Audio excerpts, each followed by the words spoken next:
My daughter-in-law said, "Now that my sixth child is on the way, I think you should hand over the house and move to a nursing home." Me and my wife laughed so loud. Then we planned a surprise for the witch. When she found out we had moved to another country, 57 missed calls on my phone. I'm glad to have you here. Follow my story until the end and comment the city you're watching from, so I can see how far my story has reached. I never thought that at 58 years old I'd be told to get out of my own house. But there I was, standing in the kitchen I'd remodeled with my own hands, listening to my daughter-in-law Celine deliver what she called exciting news. "Now that my sixth child is coming," she said, one hand resting on her barely showing belly, the other gesturing around our home as if she already owned it, "I think you and Inez should give us the house and move to a nursing home." The words hit me like a punch to the gut. I looked at my wife Inez, who was frozen at the sink, a coffee mug halfway to her lips. Her face had gone pale, and I could see her hands trembling slightly. "Excuse me?"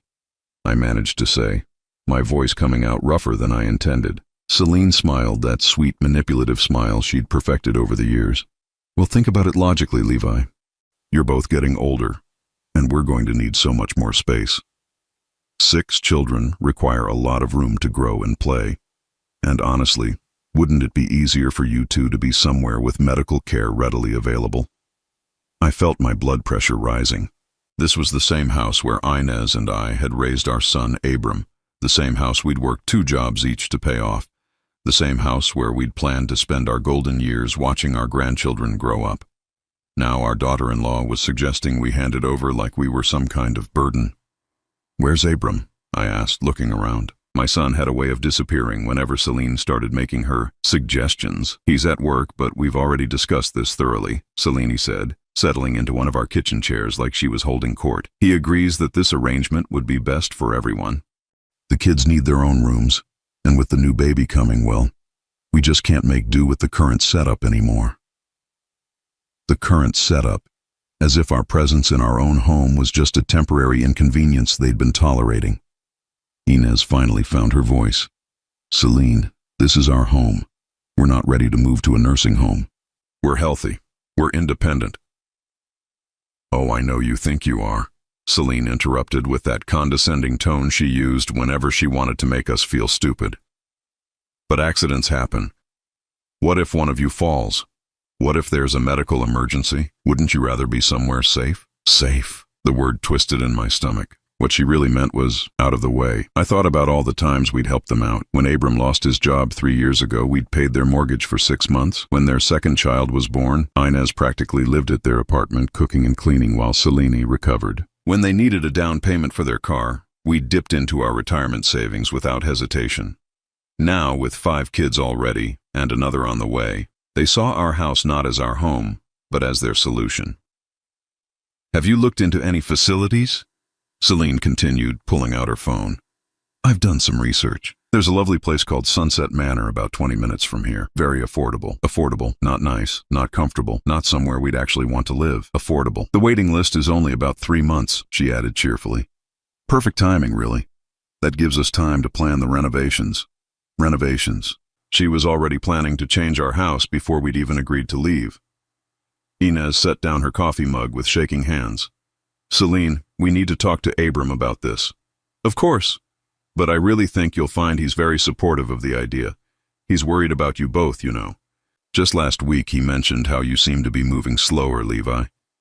And Inez, honey, you've been forgetting things lately." I hadn't been moving slower, and Inez's memory was sharp as ever. But Celine had a gift for planting seeds of doubt, making people question themselves. The front door opened, and I heard Abram's voice calling out, "I'm home." My heart lifted slightly. Maybe my son would put an end to this nonsense. "In here, baby," Celine called back, and I noticed how her voice immediately became sweeter, more affectionate. Abram walked into the kitchen, still in his work clothes, and kissed Celine on the cheek. "How are my girls?" he asked, rubbing her belly. "We were just discussing the housing situation with your parents," Celine said, looking up at him with those big, innocent eyes. Abram glanced at me and Inez, and I saw something flicker across his face. Guilt, maybe, or just resignation. "Dad, Mom," he started, and I could tell he'd rehearsed this. Celine and I have been talking, and with the new baby coming. You can't be serious, I interrupted. This is our home, Abram. Your mother and I built this life here. I know, Dad, but think about it practically. You're both getting older, and this house is getting too big for just the two of you. Meanwhile, we're bursting at the seams. The kids are sharing rooms, and with the baby, then maybe you should have thought about space before having 6 children, Inez said quietly. But her words cut through the room like a knife. Celine's face hardened for just a moment before she forced her smile back. That's a cruel thing to say, Inez. These children are blessings. Your grandchildren are blessings. The manipulation was masterful. Suddenly, Inez was the villain for suggesting that maybe, just maybe, having 6 kids when you can't afford proper housing wasn't the smartest decision. Look, Abram said, clearly uncomfortable with the tension. Nobody's saying this has to happen tomorrow. We just think it's something to consider, for everyone's benefit. Everyone's benefit. I wanted to laugh, but there was nothing funny about watching my son choose his wife's wants over his parents' needs. We'll think about it, I said finally, because I could see this conversation wasn't going anywhere good. Celine beamed like she'd won the lottery. Wonderful. I'll send you the information about Sunset Manor. They have activities and everything. You'll love it. As they left to go upstairs to their part of the house, Inez and I sat in our kitchen in stunned silence. The room felt different now, like it was already half theirs. Levi, Inez whispered, what are we going to do? I reached across the table and took her hand. It was cold and still trembling. I don't know yet, I said. But I know one thing for sure.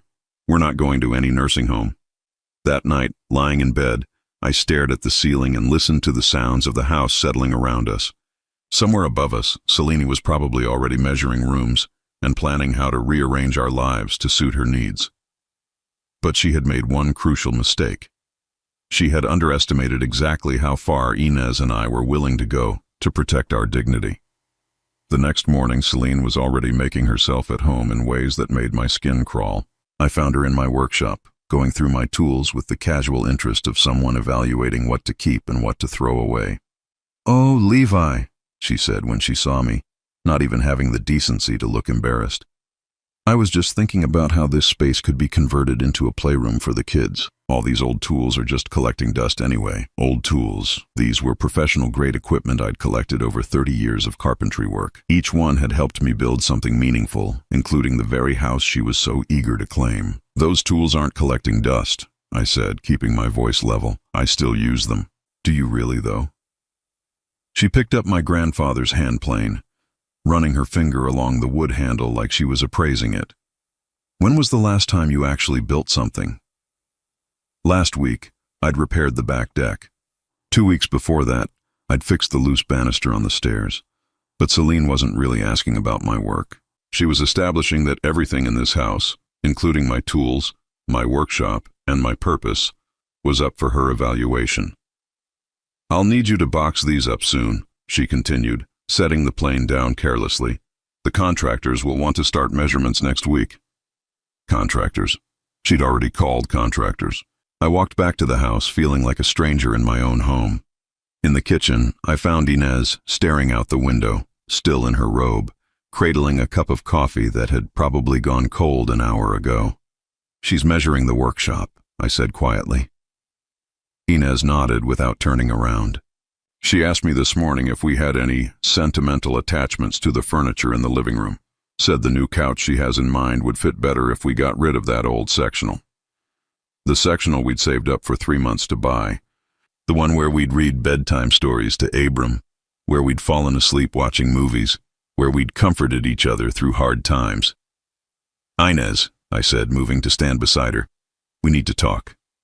She finally looked at me, and I saw something in her eyes I'd never seen before. Not just sadness or anger, but a kind of steel resolve. "I've been thinking," she said, "about Portugal." Portugal. We'd talked about it for years, ever since our friend Maria had moved there and started sending us pictures of her little house overlooking the ocean. The cost of living was lower, the weather was beautiful, and Maria always said the people were kind to foreigners, especially retirees. "The house Maria found," Inez continued. "She said her neighbor is selling. 3 bedrooms, a garden, walking distance to the market. And Levi, it costs less than what we'd pay for 6 months at that nursing home Celine picked out. I felt something shift in my chest, not just anger anymore, but possibility. How much do we have in savings? I asked. Enough, Inez said, especially if we sell this place. Sell this place. The idea felt radical and terrifying and somehow liberating all at once. Over the next few days, I started making phone calls. Quiet ones, when Celine was busy with the kids or out shopping. Maria put me in touch with a real estate agent in Portugal who spoke English. The numbers were better than I'd hoped. Our house here, even split with Abram, would give us enough to buy the Portuguese property outright and live comfortably for years. Meanwhile, Celine continued her not-so-subtle campaign to make us feel unwelcome. She started rearranging the kitchen, moving our dishes to make room for her new dinner set. She put up new curtains in the living room without asking. She even had the audacity to suggest that our bedroom would make a perfect nursery since it had such good natural light. The master bedroom has been ours for 28 years, Inez told her, with more patience than Celine deserved. I know, but think about it practically, Celine replied, using her favorite word. The baby will need to be close to me for nighttime feedings, and your old room on the second floor would be perfect for you two. Smaller, easier to heat, closer to the bathroom. Really, it's more practical for everyone. Our old room, the room that used to be Abram's when he was a teenager. That evening, I found myself in my workshop again. Not to build anything, but to think. I ran my hands over the workbench my father had given me, feeling the smooth wear patterns from decades of use. Celine saw junk. I saw history. I heard footsteps and turned to find Abram standing in the doorway. He looked uncomfortable, shifting his weight from foot to foot like he used to do as a kid when he was in trouble. Dad, he started. I wanted to talk to you about everything. What about it? He stepped inside, closing the door behind him. I know this is hard. But Celine's right about some things. You and Mom are getting older, and this house is a lot of work. Maybe a change would be good for you. I studied my son's face, looking for any sign of the boy I'd raised. Is that what you really think, Abram? Or is that what she thinks? His jaw tightened. That's not fair. Isn't it? When was the last time you made a decision about this family without consulting Celine first? She's my wife, Dad. We make decisions together. Together. And what about us? What about the fact that this is our house, our home? What about the fact that we've helped you financially more times than I can count? Abram looked down at his shoes. I'm grateful for everything you've done, but we can't keep living like this.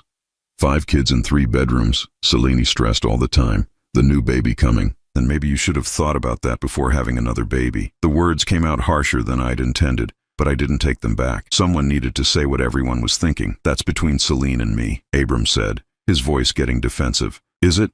Because it seems like it's between Celine and everyone else who has to deal with the consequences of your choices. We stared at each other across the workshop, and I realized that somewhere along the way, I'd lost my son. Not to death or distance, but to a woman who'd convinced him that his parents were obstacles to overcome rather than people to honor. I'm going to ask you something, I said quietly, and I want you to really think before you answer. If your mother and I move out, if we give you this house, what happens when Celine decides she needs something else? What happens when the kids get older and she wants a bigger place, or a better neighborhood, or whatever her next practical solution is? Abram opened his mouth, then closed it. Because this won't be the end, son. This is just the beginning. Today, it's our house. Tomorrow, it's our savings. Eventually, it's our dignity. He left without saying another word. That night, Inez and I sat at our kitchen table with paperwork spread between us. Bank statements, property records, contact information for the Portuguese real estate agent. For the first time in weeks, I felt like we were taking action instead of just reacting. Are we really doing this? Inez asked, her pen hovering over a form. I looked around the kitchen one more time. At the cabinets I'd installed myself.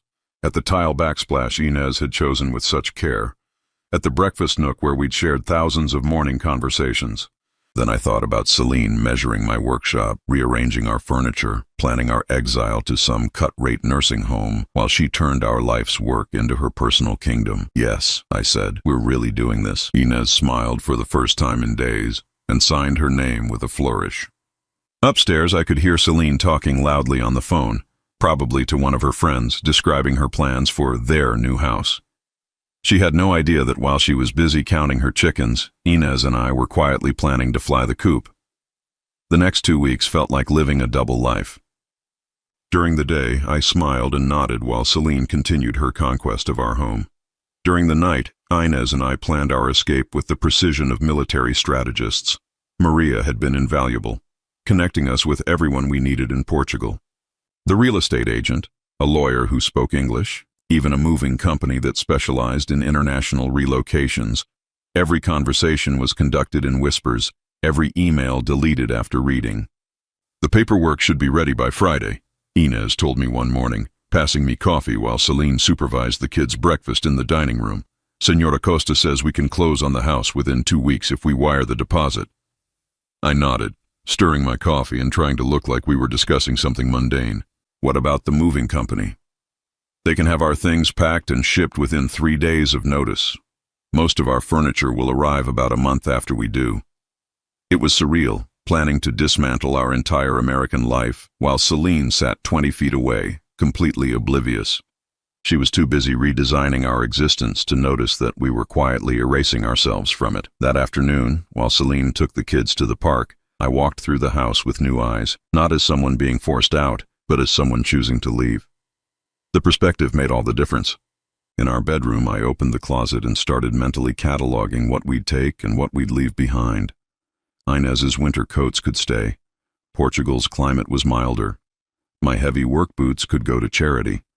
But the photo albums, the important documents, Inez's jewelry box that had been her mother's, these would come with us. "What are you doing?" Abram's voice startled me. I turned to find him standing in the doorway, looking confused. "Just organizing," I said, which wasn't entirely a lie. He stepped into the room, glancing around with the same expression Celine had when she was evaluating our belongings.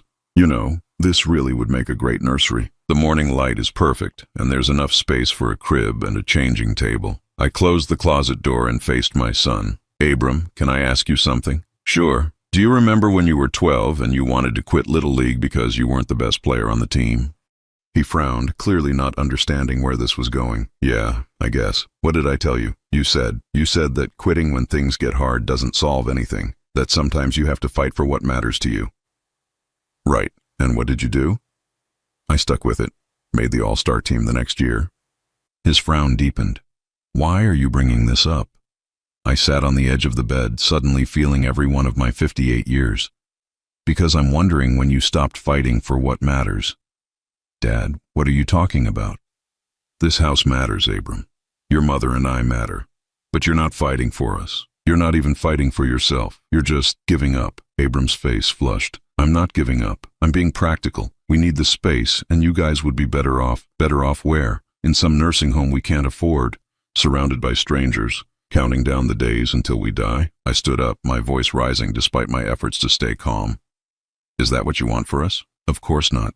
But this house is just too much for you now." "According to who?" "Celine." "According to reality, Dad. You're almost 60, Mom's 56. This place is huge and maintaining it is expensive." "We've been maintaining it just fine for almost 30 years. Things change." "Yes," I said quietly, "they do." That evening, Celine announced she'd made an appointment for us at Sunset Manor, just to look around, she said with that bright, false cheerfulness she'd perfected. "I think you'll be pleasantly surprised by how nice it is." I wanted to tell her we wouldn't be needing a tour, that by the time her appointment rolled around, we'd be on a plane to Portugal, but Inez caught my eye and shook her head slightly. "Not yet." "When is the appointment?" Inez asked. "Thursday at 2 o'clock. I'll drive you myself." "Thursday. Perfect." Our flight was scheduled for Friday morning. The next few days passed in a blur of secret phone calls and careful planning. I arranged for our bank to transfer funds internationally. Inez sorted through 40 years of accumulated belongings, deciding what was essential and what could be replaced. We moved slowly, methodically, making sure not to create any obvious signs of our preparations. On Tuesday, while Celine was at her doctor's appointment, I made one final call to the real estate agent handling our house sale. "Mr. Peterson," she said, "I have some interested buyers, but I should warn you, they're asking about the timeline. They want to know when the property would be available." "Tell them 60 days, I said. "The current tenants will need time to find alternative arrangements." Current tenants. That's what Abram and Celine would become once we transferred ownership. They could stay in the house, but they'd be responsible for the mortgage, the taxes, the maintenance, all the practical considerations Celine had overlooked in her eagerness to acquire our home. "Are you sure about this arrangement?" the agent asked.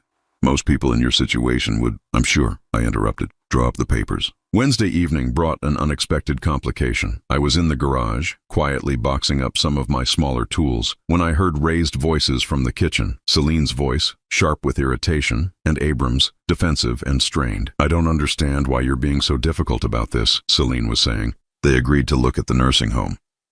Why are you having second thoughts now?" "Because they're my parents, Celine. Maybe we're rushing into this." I crept closer to the door, shamelessly eavesdropping. "Rushing? We've been planning this for months. The contractors are scheduled for next week. I've already picked out paint colors for the nursery. What if they don't want to go?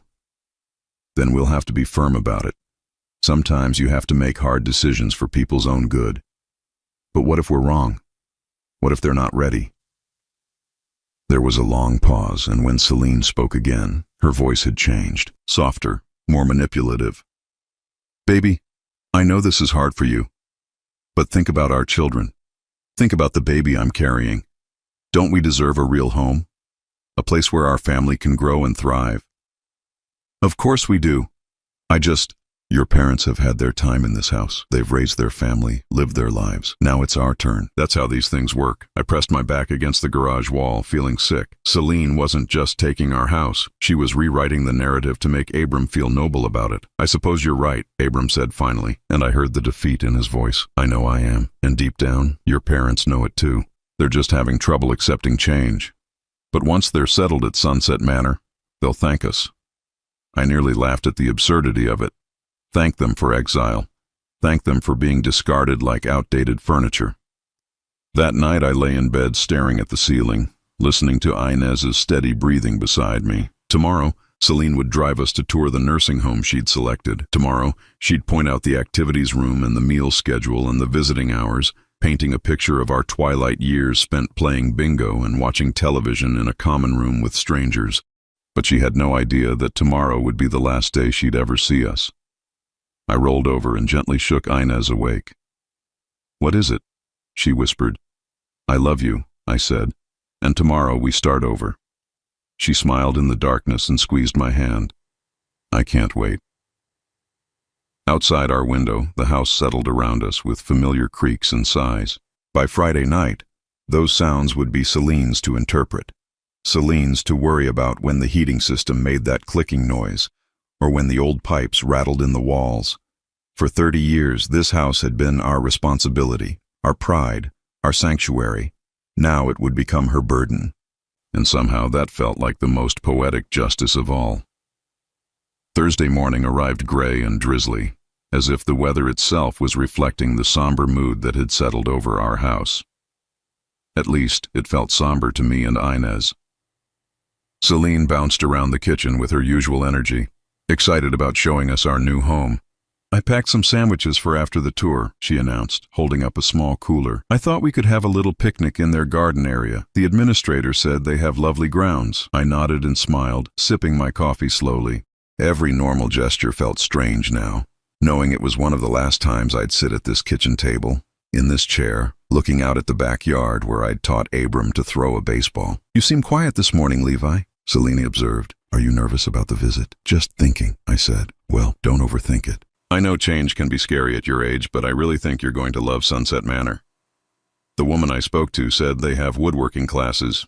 You could teach the other residents some of your carpentry skills." Other residents. As if I was already one of them, already resigned to spending my final years making birdhouses with arthritic strangers, instead of building something meaningful in my own workshop.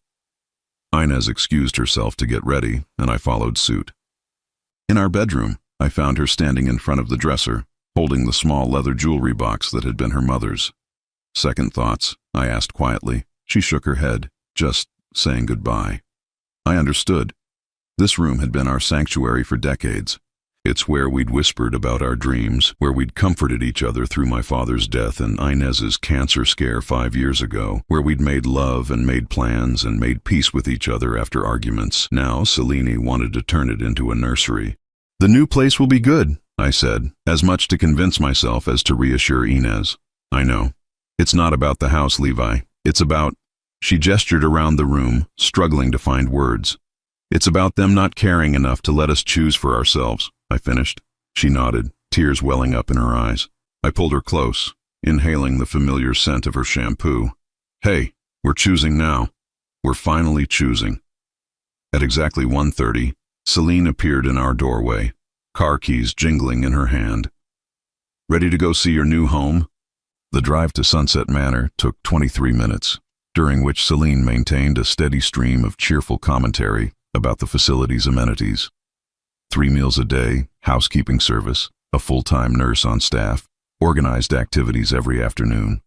And the best part, she said, glancing at us in the rearview mirror, is that you won't have to worry about maintenance or repairs or any of that stressful homeowner stuff anymore. I'd been handling maintenance and repairs for 40 years. It wasn't stressful. It was purposeful. But pointing that out would only lead to another lecture about how things change as you get older. Sunset Manor looked exactly like what it was, an institutional building designed to house people society had decided were no longer useful. The exterior was beige brick with small windows, surrounded by a parking lot and a few token flower beds. A sign by the entrance boasted about their caring staff and home-like atmosphere. There was nothing home-like about it. The administrator, a middle-aged woman named Mrs. Chen, greeted us with practiced enthusiasm. She wore scrubs printed with cartoon cats and spoke in the slow, loud voice people use when they assume you're both old and stupid. Mr. and Mrs. Peterson, how wonderful to meet you. Celine has told me so much about you both. The tour began in the common room, a large space filled with mismatched furniture and a television playing a game show at uncomfortably high volume. A dozen elderly residents sat scattered around the room, some dozing, others staring blankly at the screen. The smell of disinfectant and overcooked vegetables hung in the air. This is where our residents gather for activities, Mrs. Chen explained. We have bingo on Mondays, movie nights on Wednesdays, and craft time on Fridays. Craft time. I thought about my workshop, about the precision required for fine woodworking, about the satisfaction of creating something beautiful and functional with my own hands. Then I looked at the craft table in the corner, covered with construction paper and safety scissors. Celine was nodding enthusiastically. Doesn't this look wonderful? So much better than sitting at home all day with nothing to do. Nothing to do. Yesterday I'd repaired the neighbor's fence and helped Inez plant bulbs for spring. Last week I'd built a bookshelf for the community center. But in Celine's mind, apparently, we spent our days staring at walls. The tour continued through the dining room with its institutional tables and plastic chairs, past the small bedrooms with their narrow beds and single windows, through the recreation area, which consisted of a few card tables and a piano that looked like it hadn't been tuned since the Carter administration. And here's one of our available units, Mrs. Chen said, opening the door to a room that couldn't have been more than 200 square feet. It's perfect for a couple. Very cozy. Cozy, their word for cramped. The room contained a hospital bed, a small dresser, 2 chairs, and a bathroom barely large enough to turn around in. Celine walked around the space like she was touring a luxury hotel suite. The natural light is lovely, she said, though the single window looked out onto the parking lot. And you'd have your own bathroom, very private. I stood in the doorway, unable to force myself to step inside. This wasn't a home. It was a place where people came to wait for death. What do you think? Celine asked, turning to us with that bright, expectant smile. It's very clean, Inez managed. Oh, cleanliness is our top priority, Mrs. Chen assured us. We have a full housekeeping staff and all linens are changed twice weekly. What about visitors? I asked. What are the rules for family visits? We encourage family involvement. Visiting hours are from 10 a.m. to 8 p.m. daily.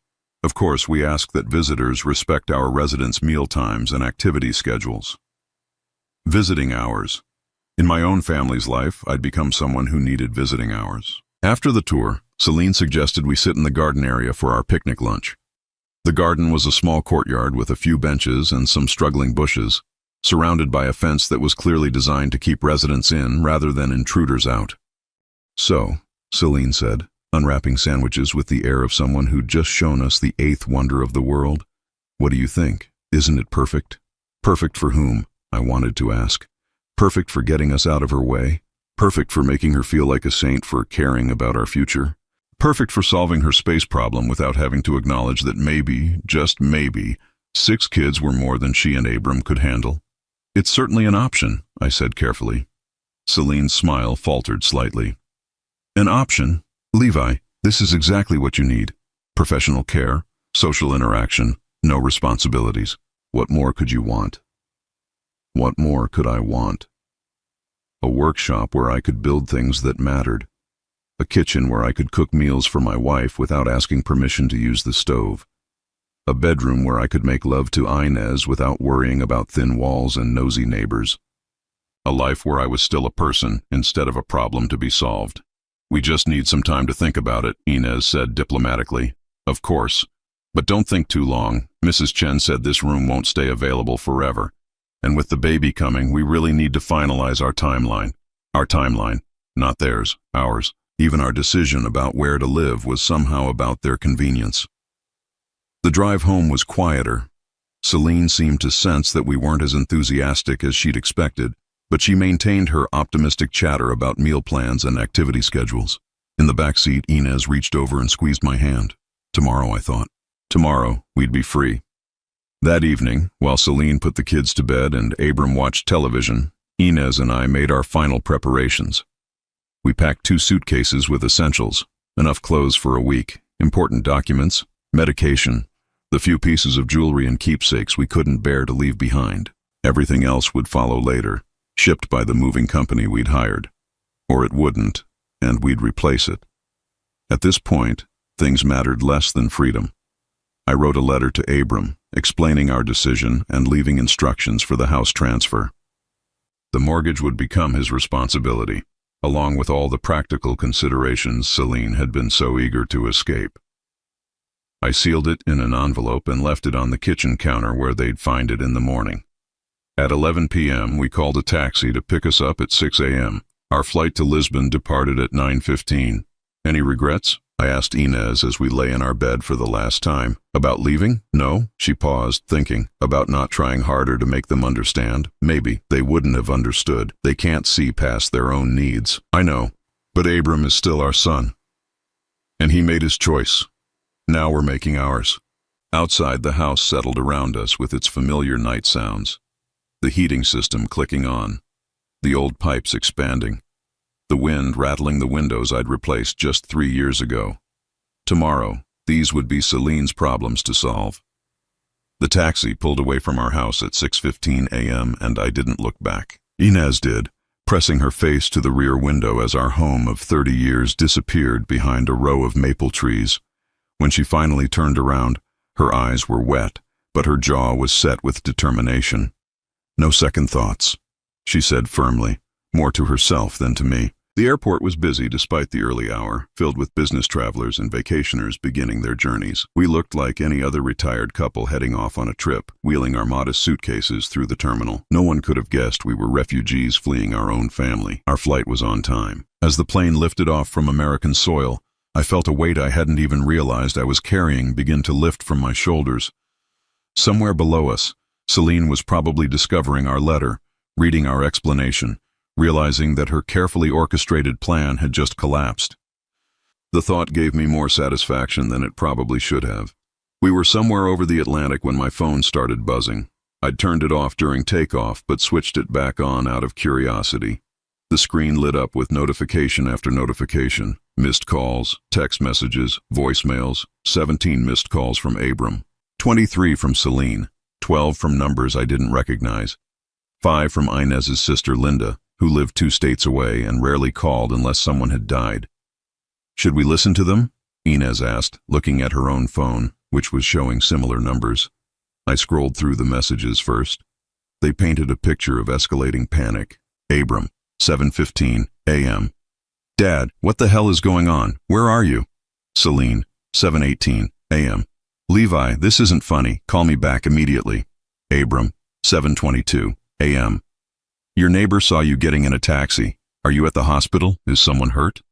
Celine, 7:31 a.m. I found your letter. You can't be serious about this. Call me. Abram, 7:45 a.m. Dad, please, we can work this out. Don't do something you'll regret. Celine, 8:03 a.m. You're being completely unreasonable. Think about what this will do to the children. The messages continued in that vein for another hour, growing more frantic and angry with each one. By 9 a.m., Celine's tone had shifted from demanding to pleading. Celine, 9:07 a.m. I'm sorry if I hurt your feelings. We can discuss alternatives. Please come home. Celine, 9:15 a.m. The kids are asking where Grandma and Grandpa went. What am I supposed to tell them? Celine, 9:28 a.m. I called the police. They won't do anything because you're adults, but they said missing person reports can be filed after 24 hours. I almost laughed at that one. Missing persons. As if we were lost instead of liberated. The voicemails were even more revealing. I put in my earbuds and listened to them in chronological order, watching Celine's carefully constructed world crumble in real time. The first few were Abram, confused and worried. Dad, Mom, where are you? Celine found some kind of letter, but it doesn't make sense. Call us back. Then Celine took over, and her messages told the whole story of her emotional breakdown. Levi, Inez, this is ridiculous. You can't just disappear because you're upset about the nursing home. We never said you had to go immediately. We can discuss alternatives. Alternatives? Now that we were gone, suddenly there were alternatives. I don't understand how you could do this to Abram. He's devastated. He thinks you're angry with him, and frankly, I'm starting to think you are. This is cruel, Levi. Your own son doesn't deserve this kind of treatment. It was fascinating listening to Celine rewrite the narrative to make us the villains. We weren't people who'd been pushed out of our own home.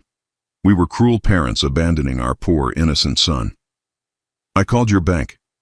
They said there's been some unusual account activity, but they won't give me details because I'm not on the accounts. What are you doing with your money? Are you having some kind of mental health crisis? Mental health crisis, because the only possible explanation for refusing to be discarded was insanity. The messages continued throughout our flight, and I could track Celine's growing desperation through her increasingly frantic tone. The mortgage company called. Something about a transfer of ownership. Levi, what did you do? You can't just dump the house on us without warning. We're not prepared for this kind of responsibility. Not prepared. The same woman who'd been so eager to claim our house suddenly wasn't prepared to pay for it. I don't understand the legal paperwork you left. It says something about 60 days to assume the mortgage. We can't qualify for a mortgage this size on Abram's salary alone. You know that. Of course I knew that. That was the point. This is financial sabotage, Levi. You're trying to ruin us because you're angry about the nursing home suggestion. This isn't fair. Fair. I thought about 30 years of mortgage payments, of scrimping and saving to pay off the house they'd wanted us to simply hand over. I thought about the retirement savings we'd spent on their emergencies, the vacation fund we'd emptied to pay for their car. Fair was a concept Celine had never understood when it applied to anyone but herself. By message 37, Celine was no longer angry. She was panicked. Please come home. We can work something out. I was wrong about the nursing home, okay? You can stay in the house. We'll make it work somehow. The kids miss you already. The kids miss you. The same kids she'd been planning to give our bedroom to. Message 41 was Abram again, and for the first time, he sounded like my son instead of Celine's puppet. Dad, I know I screwed up. I should have stood up to Celine about the house thing. I should have defended you and Mom. I was being weak, and I'm sorry. But please don't punish me by disappearing. We can fix this. It was the first time in years that Abram had admitted he'd made a mistake. The first time he'd acknowledged that maybe, just maybe, his wife wasn't always right. But it was also too little, too late. Message 45 was back to Celine, and her desperation had reached new heights. I talked to a lawyer. He says you can't just transfer property ownership without both parties agreeing to the mortgage assumption. This is illegal, Levi. You're committing fraud. Fraud. Everything we'd done was completely legal, handled by qualified attorneys and properly documented. But Celine had never been bothered by facts when they contradicted her preferred narrative. I'm pregnant, Levi. I'm carrying your grandchild, and the stress of this situation isn't good for the baby. Is this what you want? To hurt your own grandchild because you're angry at me?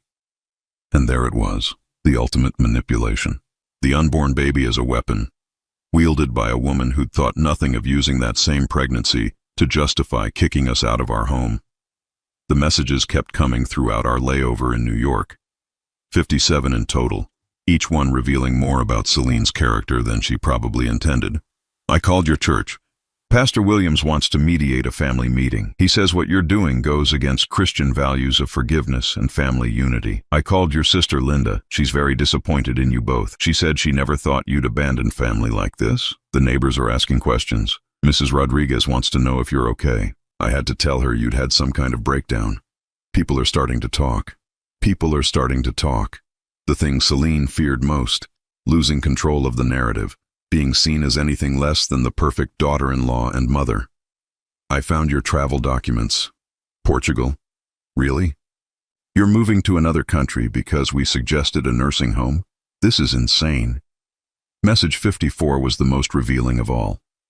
The mortgage payment is due in 15 days. 15 days, Levi. And the property tax bill came today. $4,800. How are we supposed to come up with that kind of money? Abram's salary barely covers our current expenses, and with the new baby coming, I can't work. You're destroying us financially. You're destroying us financially.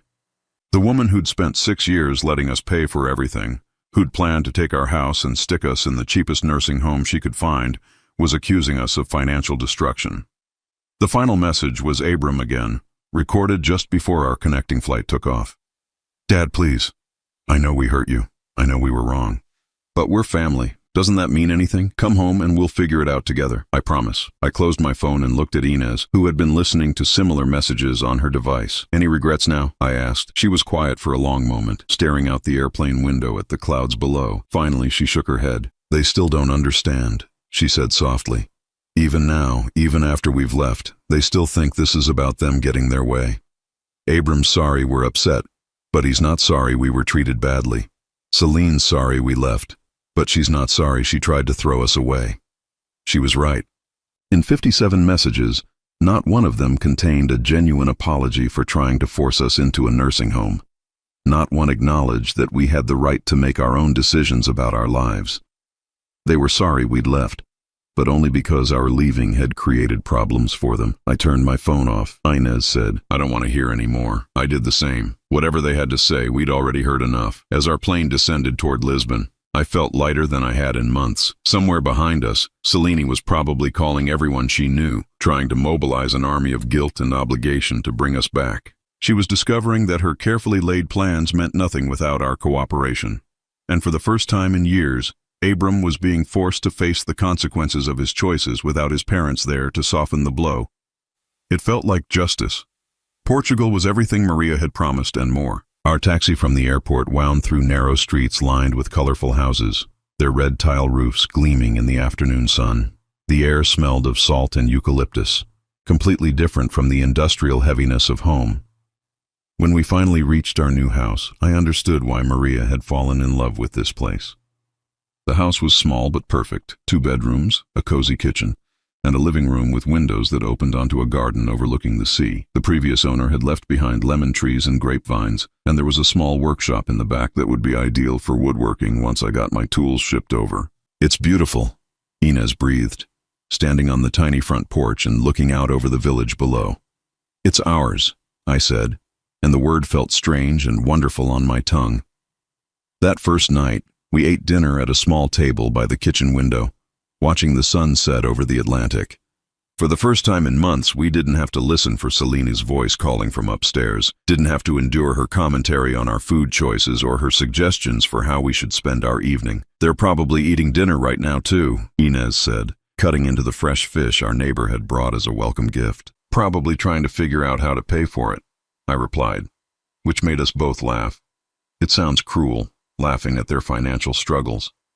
But after years of being treated like a burden, there was undeniable satisfaction in knowing they were finally experiencing the weight of adult responsibility. We kept our phones off for 3 days, focusing instead on settling into our new life. The village was small enough that everyone knew everyone, and word of the American couple had already spread. People stopped by with small gifts, homemade bread, bottles of local wine, vegetables from their gardens. No one spoke much English, and our Portuguese was limited to basic phrases, but kindness translates universally. On the 4th day, curiosity got the better of me. I turned on my phone to find 112 new messages. The first wave was more of the same. Celine's panic, Abram's pleading, various relatives and friends who'd been recruited to guilt us into returning, But as I scrolled through them chronologically, I could see the situation deteriorating in real time.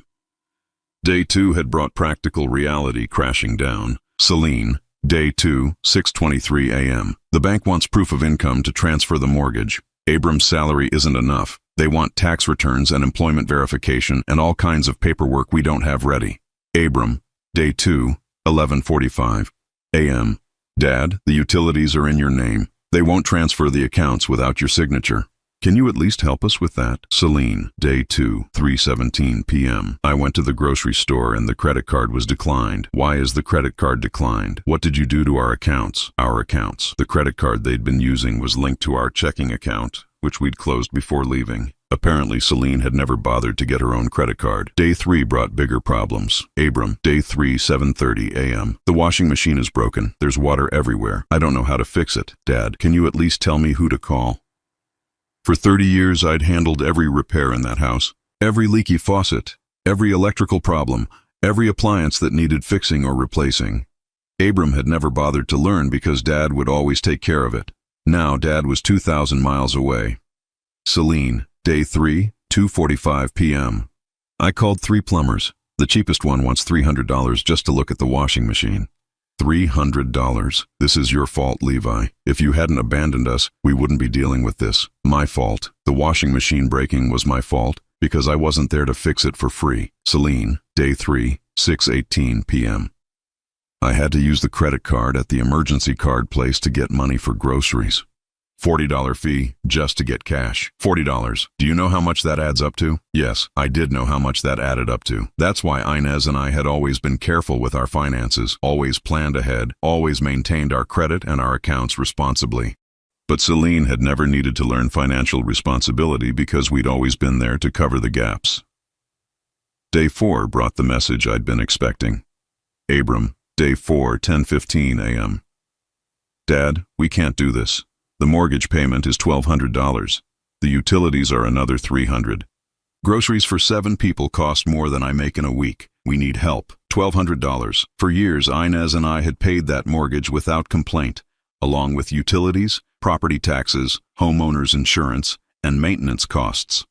We'd made it look easy because we'd been doing it for decades, living below our means and managing our money carefully.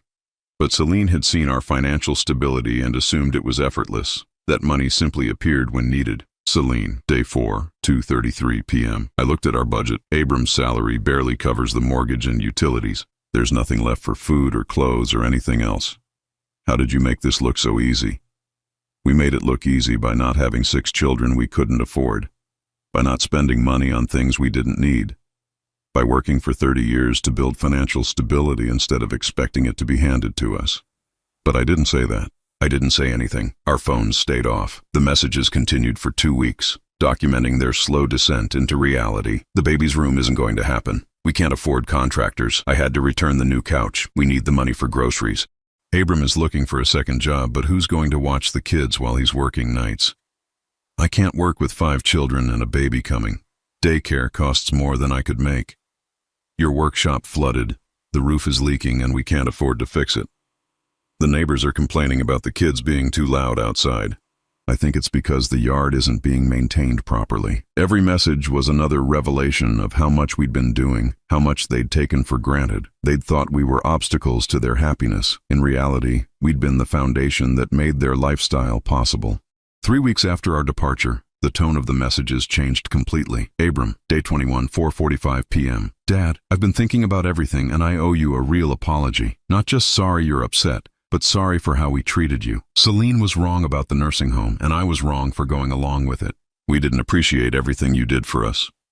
It was the first genuine apology we'd received, but it had taken 3 weeks of struggling with the responsibilities we'd carried effortlessly for them to understand what we'd actually contributed to their lives.